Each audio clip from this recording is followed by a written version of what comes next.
Pessoal, como vocês podem ver aí no livro, essa matéria aqui ela vai falar da industrialização e da expansão imperialista.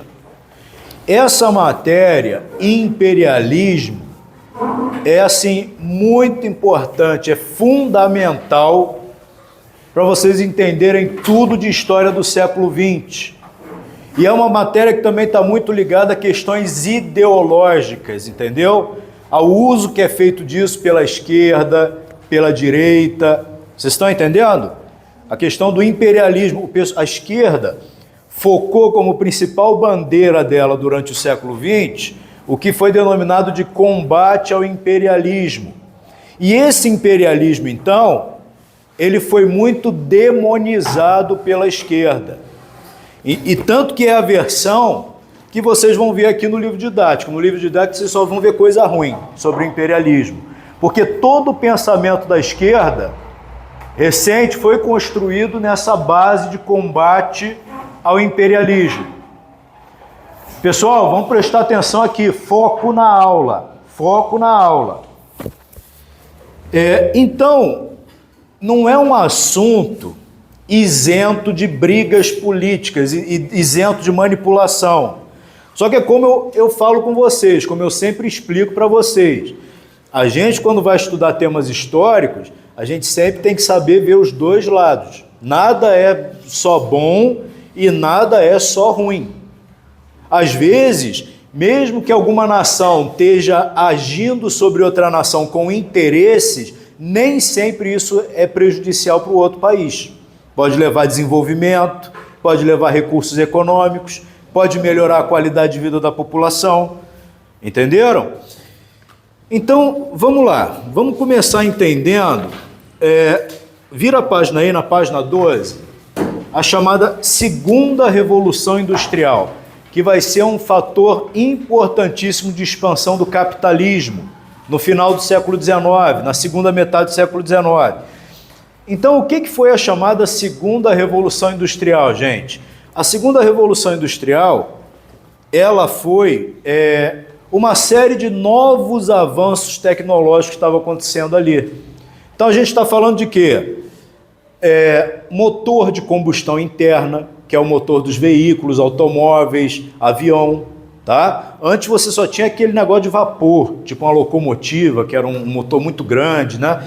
Então, o motor de combustão interna, junto com o motor de combustão interna, começa a produção de combustíveis, a utilização de petróleo como fonte de matéria-prima para fazer combustíveis, né?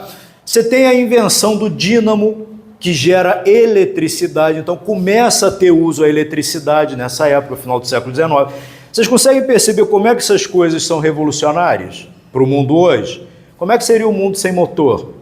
Como é que seria? Como é que seria o mundo sem eletricidade? Era o mundo antes dessa época, entendeu?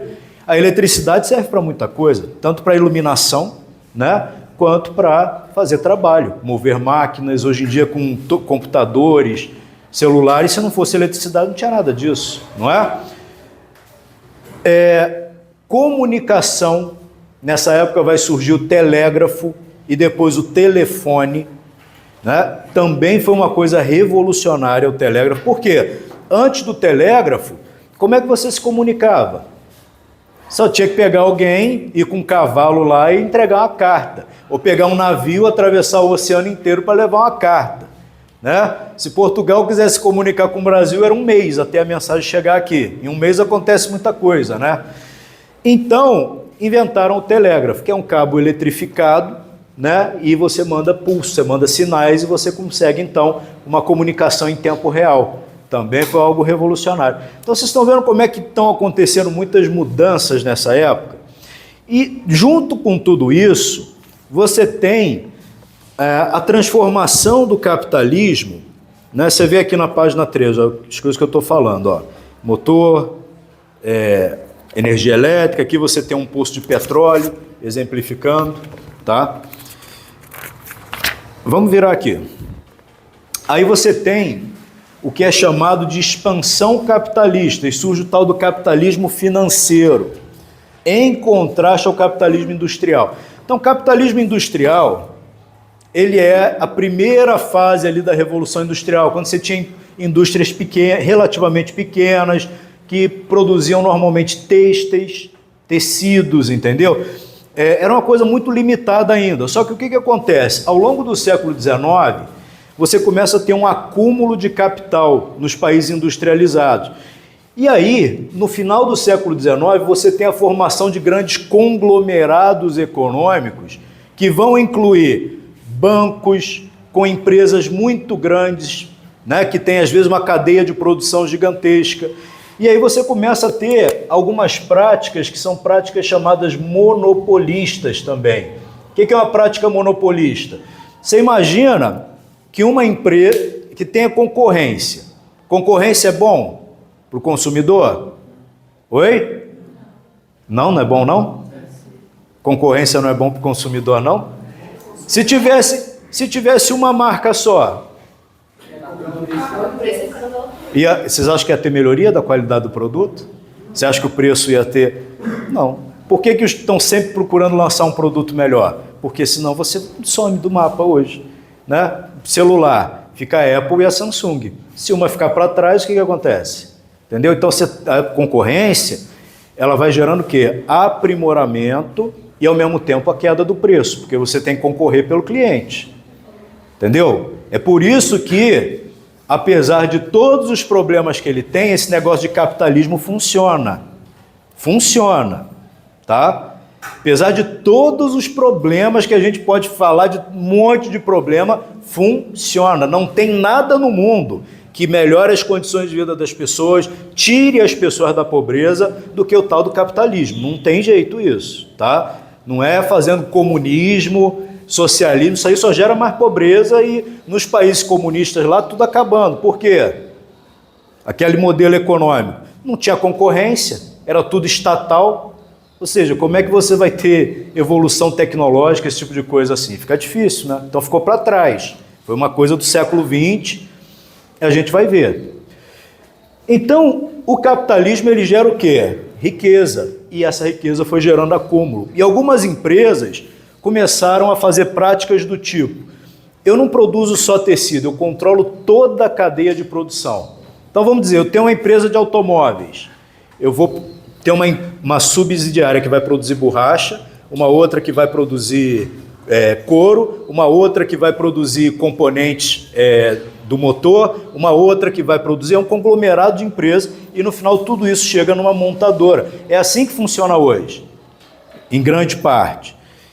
Ou então, você imagina o seguinte, você tem a concorrência, aí uma empresa começa a crescer mais do que as outras. O que ela começa a fazer? Ela começa a comprar as outras empresas. E aí ela cria o quê? Monopólio. Qual é a vantagem disso para ela? Ela controla o preço, não tem mais concorrência. Às vezes, ela até mantém o nome das outras empresas artificialmente, mas como ela controla todas, ela controla o preço. Você entendeu? Isso aqui, inclusive, são práticas que hoje é proibido por lei. Apesar de acontecer, isso é proibido. Por quê? Porque senão a gente não tem concorrência. E sem concorrência, para nós consumidores, é o pior cenário. Entendeu? E tem muita coisa que não tem concorrência no Brasil. E tem muita coisa que não tinha. Quando eu nasci, a telefonia era monopólio estatal. Dá para fazer silêncio aí, por favor? A telefonia era monopólio estatal. O que significa isso? Se você quisesse um telefone, o telefone custava o preço de um carro. Você ter uma linha de telefone na tua casa era o preço de um carro. Entendeu? As pessoas tinham a linha de telefone como uma propriedade, sabe? Tipo, você tem um apartamento, você tem um carro, você tem uma linha de telefone. Aí você podia vender, ganhar dinheiro. Por quê? Só tinha uma empresa de telefonia e ela pertencia ao governo. Acontece isso, não tem concorrência, o preço fica absurdo, o serviço é horrível, entendeu? Aí, ali para o final da década de 90, quebraram o monopólio e resolveram abrir o mercado. Aí começou a chegar um monte de empresa. Oi, Claro, TIM, não sei o quê. O que começou a acontecer na hora? Começou a baratear a linha telefônica. Qualquer um podia ter uma linha telefônica. Depois, com o avanço do celular, então, a gente está vendo hoje como é que está. Todo mundo tem um celular no bolso, entendeu? Mas se fosse um monopólio estatal, como é que seria? Será que a gente teria todo esse avanço tecnológico? Né? Todo esse benefício? Hoje em dia todo mundo tem celular. Até o mendigo da rua ali tem celular. Senão como é que ele vai receber esmola hoje, né? Tem que ser no Pix, né? O pedinte tem que ser no Pix também. Maquininha de cartão, entendeu? Pô, vai dar uma... Isso é tecnologia. Então, esse avanço tecnológico gerou grandes conglomerados, preste atenção nisso aqui, grandes conglomerados econômicos nos países capitalistas, na Inglaterra, na França, nos Estados Unidos. E esses conglomerados econômicos, eles se juntam ao governo, eles conseguem ter muita influência dentro dos seus governos e vão incentivar esses governos a fazerem uma expansão territorial que a gente chama de imperialismo. Então, por exemplo, chega a Inglaterra, esses conglomerados querem o quê? Estamos cheios de dinheiro aqui, precisamos de oportunidade para investir esse dinheiro para gerar mais dinheiro. Aqui na Inglaterra já não tem muita oportunidade de expansão, a gente já investiu muito aqui, já está tudo sobrecarregado, já fizemos ferrovia, já fizemos iluminação pública, já fizemos obra pública. O que a gente precisa fazer? Pegar esse capital e arrumar outros lugares para investir. E esse tipo de prática foi chamada de imperialismo. Então, por exemplo, você pega o continente africano, tá? Os países europeus vão começar a pegar os territórios africanos e dividir entre si. Esse território é minha colônia, esse é minha colônia, esse é minha colônia, esse é minha colônia. Isso no final do século XIX, entenderam? Então, por exemplo, a França tinha muitas colônias na África. Você não vê hoje que a seleção francesa é cheia de africanos? Por quê? Porque eram pessoas das antigas colônias francesas, da África, que depois se tornaram independentes, mas ainda mantêm laços com a França, entendeu? E aí a França permite que quem nasce nessas colônias se naturalize francês com mais facilidade. Mas isso é por causa das colônias que a França tinha. A Inglaterra tinha muitas colônias na África também, tá? E esse imperialismo, presta atenção, ele podia se manifestar como uma colônia mesmo, digamos assim, você faz parte agora do meu império, eu administro você. Podia ser um chamado protetorado. O que é um protetorado? Você continua aí com o seu governo, você é o rei do Egito, pode ficar aí como rei do Egito, mas nós britânicos vamos botar você sob nossa asa, a gente bota o nosso exército aí, a gente vai proteger o seu país, mas em troca você vai dar um monte de benefício para a gente, vai dar um monte de acordo vantajoso para a gente. Era outra forma, tá? E outra forma também era simplesmente o endividamento. Você endividava os países e com o mecanismo da dívida você ficava com o governo dos países na tua mão. E aí os países europeus começaram a se expandir pelo mundo, né, expandindo essa rede capitalista, tá? Então, por exemplo, a gente vê que está acontecendo muito problema lá no Oriente Médio, né? Está tendo guerra lá, Irã e tudo mais. Ou seja, o Oriente Médio hoje é um lugar muito problemático. Eu vou usar o Oriente Médio como exemplo para vocês entenderem na concretude de como isso funciona, como esse imperialismo funciona. No século XIX, principalmente nessa época aqui, segunda metade do século XIX, o Oriente Médio fazia parte de um império chamado Império Turco-Otomano, que a capital ficava em Istambul, na Turquia. Toda essa região, tirando o Irã não, mas o resto do Oriente, todo pertencia a esse único império. E esse império começou a perder força e ficar para trás em relação aos europeus. Por quê? Os europeus já estavam cheios de tecnologia, economicamente muito fortes, e os muçulmanos estavam ficando para trás. E aí, os muçulmanos começam a falar o seguinte: cara, a gente precisa se modernizar, nós estamos ficando para trás, os europeus estão muito na nossa frente. E aí, para se modernizar, o que eles precisavam? Eles precisavam de dinheiro. Então, eles precisavam de quê? Novas armas, um novo exército, segundo o modelo moderno, modernizar as cidades, trazer tecnologia, por exemplo, ferrovias. E quem tinha tudo isso para oferecer? Quem tinha tudo isso para oferecer, gente? Os europeus, é claro. E aí os europeus chegam lá, numa boa, e falam, olha, então, eu posso aqui te oferecer um empréstimo. Você pega aqui um empréstimo, com esse empréstimo você pode comprar armas, montar um exército moderno e o seu país vai crescer. E aí eles começavam a pegar empréstimo. Quando eles vinham, eles estavam o quê? Completamente endividados e na mão dos europeus. Isso era um mecanismo. Começa assim, mecanismo da dívida. E aí os europeus, às vezes, num determinado momento, ele chega e fala assim, olha, sua dívida está impagável, você não tem mais como pagar essa dívida. O único jeito para você resolver isso é o seguinte, nós vamos passar a administrar a finança do seu país. Sim, a gente vai administrar a finança, a gente vai modernizar o sistema de coleta de impostos, nós vamos botar técnicas modernas de coleta de impostos, técnicas modernas de administração, e em troca, a gente te dá mais um empréstimo que você está quebrado e a gente reduz os juros dos empréstimos antigos para você poder pagar. E aí a gente tem uma garantia de que você vai pagar, porque a gente vai estar administrando os recursos. Vocês entenderam? Então, veja só, eles já chegavam e controlavam praticamente o funcionamento econômico do país. Isso aconteceu com o Egito, isso aconteceu em vários lugares. Entendeu? Entenderam isso? Então, mesmo ainda existindo o Império Otomano, na prática, os europeus foram estabelecendo protetorados, ou tomando posse mesmo, como os franceses tomaram posse da Argélia, da Tunísia. O Egito era um protetorado britânico, da Inglaterra. Tá? Tudo isso aqui era Império Otomano. Vocês entenderam como é que funcionava? E aí eles começavam. Só que olha como o negócio é contraditório, como eu estive dizendo. Ah, professor, então isso é um processo de exploração que foi horrível, né? Os europeus chegaram lá e botaram uma exploração e foi horrível. O imperialismo teve um monte de benefícios.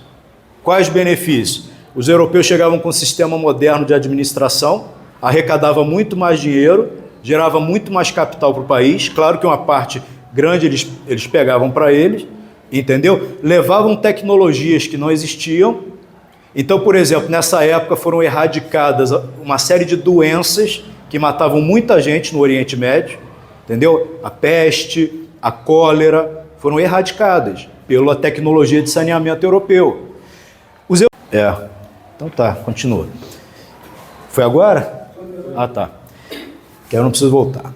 Então, vocês estão entendendo? Ah, eu quero investir dinheiro, eu sou um conglomerado econômico inglês. Chego lá na Síria e falo, olha, vamos construir uma ferrovia aqui, vai modernizar teu país, nós vamos ganhar muito dinheiro construindo ferrovia.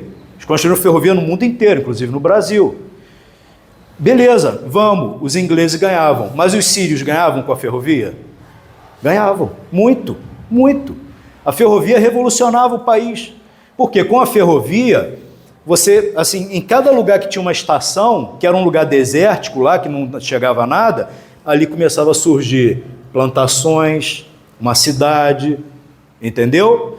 Então, veja bem, o que aconteceu? Você tem aqui um processo de exploração econômica, sim.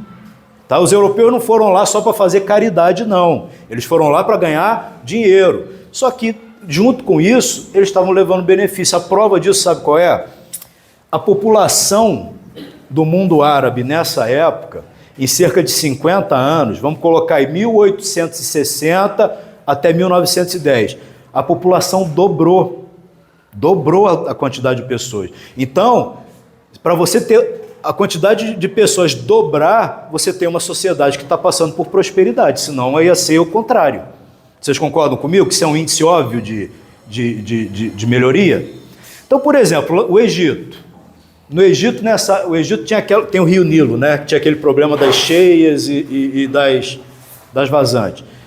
Os ingleses construíram lá uma barragem, né? Uma represa gigantesca, que é a represa de Assuã, e aí começou a controlar a água do Nilo, possibilitando irrigação. O Egito começou a produzir muito o quê? Naquela época? Algodão, um algodão de qualidade muito boa que eles tinham lá no Egito, para vender esse algodão para quem? Para a Inglaterra. Então, isso levou prosperidade para o Egito?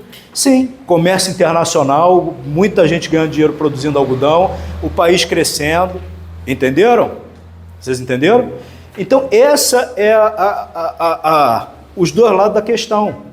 Esses são os dois lados da questão. Aí, por exemplo, outro dia eu estava vendo um documentário que é coisa boba, mas é as piores estradas do mundo. Ele vai nos lugares que são as piores estradas do mundo.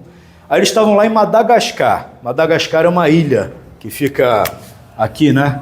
Próxima à África, parte da África. A ilha é bem grande, ela era uma colônia francesa. Aí eu tava, cara, a estrada, pensa numa estrada ruim, é muito pior. Eu não sabia que aqueles Mercedão antigos, sabe? Aqueles caminhão Mercedão. Eu não sabia que aquilo era tipo um submarino, porque o cara entrava dentro da lama com o caminhão, ele ficava em pé assim, com a cabeça para fora do caminhão, assim, ó, o caminhão inteiro dentro da lama e ele ia atravessando aquilo lá. Coisa de maluco.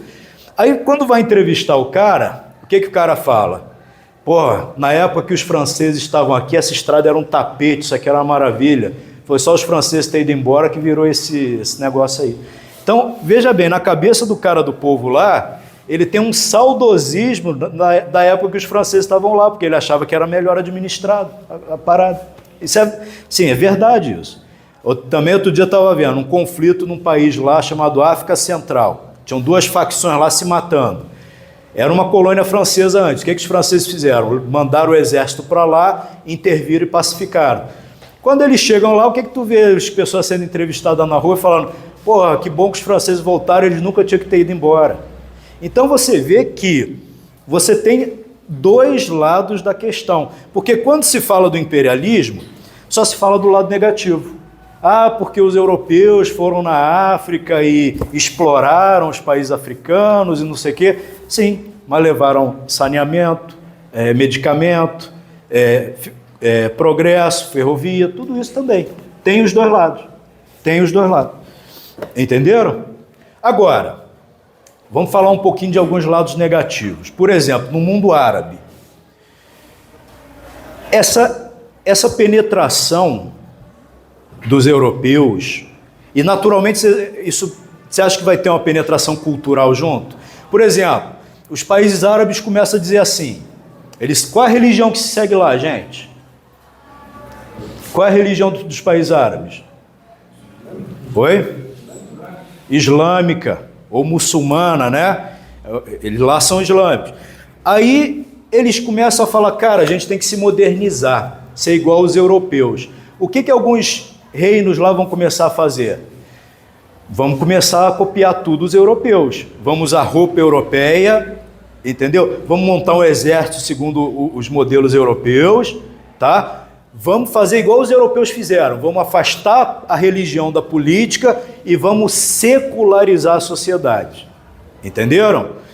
O Egito vai passar por isso. A Turquia vai passar por isso. O Irã vai passar por isso. Praticamente todos os países ali da região vão passar por esse processo de imitação da Europa, que é o que a gente chama de secularização, afastar a religião. Só que lá o pessoal é bem religioso, não é? Não é? O pessoal lá é bem religioso. E aí o que aconteceu? Olha o lado negativo do imperialismo. Eles mexeram na cultura dessa região, eles desorganizaram, de certa forma, tradições muito antigas que mantinham aquela sociedade pacífica, organizada, e a consequência disso foi uma reação por parte dos islâmicos que, em muitos casos, se tornou uma reação o quê? Violenta. Uma reação violenta. Da onde vai surgir o quê? O terrorismo islâmico moderno, que não existia. Então, por exemplo, você vai ter aqui no Egito o surgimento de uma ordem, vamos dizer assim, né? Uma irmandade, chamada Irmandade Muçulmana. O que eles faziam basicamente? Resistiam a esse processo de secularização. Só que com o tempo, o que foi acontecendo com essa Irmandade Islâmica? Eles foram começando a adotar métodos violentos para lutar contra o imperialismo europeu, tá? No Irã, quando o Ayatollah Khomeini, que fez a Revolução Iraniana e estabeleceu aquele regime teocrático dos Ayatollahs no Irã, ele também usava a linguagem anti-imperialista. Então, esse negócio de linguagem anti-imperialista foi uma coisa muito forte no século XX. Por quê? Presta atenção. Você tem, nessa época aqui, esses países fazendo impérios globais, os países europeus. Na Primeira Guerra Mundial, isso vai ter inclusive a próxima matéria que a gente vai ver, a Primeira Guerra Mundial, ela tem a ver com isso, tá? Ela tem muito a ver com isso, com essa questão das lutas imperialistas por territórios, tá? Vocês vão ver isso na próxima aula. Mas na Primeira Guerra Mundial isso tem um abalo. E quando vem a Segunda Guerra Mundial, o imperialismo acaba. E logo na sequência, todos esses países aqui que viviam sob tutela europeia vão começar a conquistar a independência. Entendeu? Depois da Segunda Guerra. Só que os europeus ainda vão continuar controlando muitos recursos econômicos nesse país. Por exemplo, só para me fechar a aula, no Irã, que todo mundo tá sabendo aí, como é que o Irã tem muito petróleo, vocês sabem disso, né? Petróleo dá muito dinheiro. Como é que era a exploração de petróleo no Irã? A exploração de petróleo era o seguinte, os iranianos ficavam com 16% do lucro, todo o resto era da companhia inglesa que fazia a exploração. Vocês entenderam? Ou seja, né? Aí depois eles conseguiram aumentar para 20%. Aí depois da guerra, os Estados Unidos estavam poderosos, os Estados Unidos interveio lá, e aí mudou tudo. Ficou 50% para os iranianos e 50% era dividido entre os ingleses e os americanos. Mas ainda assim, entendeu? Tinha influência, tá? Então, essa bandeira do imperialismo, gente, ela foi uma bandeira muito usada pela esquerda, porque como a esquerda combate o capitalismo, o imperialismo, inclusive foi uma tese criada pelo próprio Lenin, que fez a Revolução Russa, o imperialismo seria a última fase do capitalismo, a pior fase do capitalismo. E por que ele é ruim? Porque assim como você tem uma exploração entre burguesia e proletariado, que o marxismo acredita nisso, né?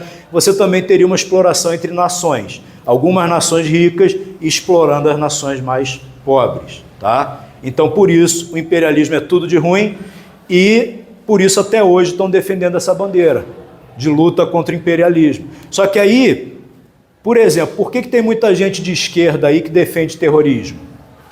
Vocês já viram isso? Quando o Hamas fez aquele atentado terrorista lá em Israel, há 3 anos atrás, que matou mais de 1.000 pessoas, 1.200 pessoas, a galera de esquerda ficou do lado dos palestinos.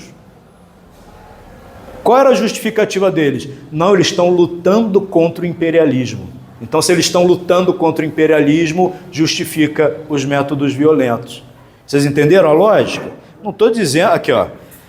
Eu não estou aqui dizendo que um lado está certo em tudo, o outro está certo em tudo, não. Só que, assim, chegar ao ponto de justificar terrorismo é uma coisa um pouquinho passa do limite. É um pouquinho delicado, né? E depois, o que isso trouxe de bom para os palestinos? Qual foi a consequência desse atentado?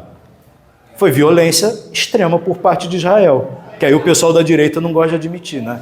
Mas eles arrasaram com a faixa de Gaza. Arrasaram com a faixa de Gaza. E você acha que não morreu gente inocente? Deve ter morrido muito, né? Só que você vê, né, pessoal, hoje em dia tudo é muito ideológico.